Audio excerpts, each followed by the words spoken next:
ორის უნდა დგება შვილო. ძალიან ნაცნობი რაღაცა. მთელი ამ ჩოვონცია თუ ხიწიწის აზრი იმაში მდგომარეობს, რომ ეს იჭრება და აქედან დნება კონი. ეს ამაში მოკედ რაც გამოვა რა. მოდი ესე გავაკეთე. პირდაპირ ამაში ჩავხრი.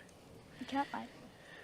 როცა ღორის კონს ადნობენ, არადა ადრე იყო ეგეთი რაღაცები, რომ ოჯახში რა, ღორი რო იყლებოდა, ღორის კონი დნებოდა რაღაცა ჭურჭელში. ათავსებდნენ და მერე მთელი ზამთრის განმავლობაში ღორის კონს ხმარობდნენ ლობიოს გასაკეთებლად, როგორც კონი ახლა ზეთი ხოა და ხმარობ.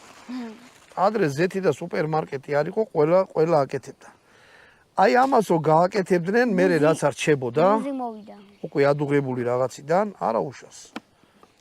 გინდა ბუზე ლექსი გითხრა? ან გასავლო?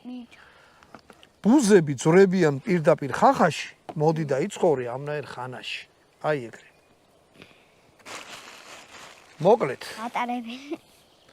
ეხლა ღორს კლავენ და ამას აღარავინ აღარ აკეთებს თითქმის. ნუ ბევრ რეგიონში ვიცი რომ აღარ აკეთებენ. მიდიან და ღორის კონი თუ უნდა თვითონ ჭამენ. და რა არის, ეცე ადრე ბევრი ფიზიკური სამუშაოები ჰქონდათ ადამიანებს, ბევრს მუშაობდნენ. ენერგიაც უნდათ. ეხლა შეიძლება ბევრმა თქვას, რომ ეს არ არის ჯანსაღი საკვები და ასე შემდეგ. ის ნახე. როცა ენერგია რა გინდა ბატონო დავით? ბოლია. აი, არა უშავს, ცეცხლი და ბოლი იქნება. როცა დიდ ენერგიას ხარჯავთ, ხო.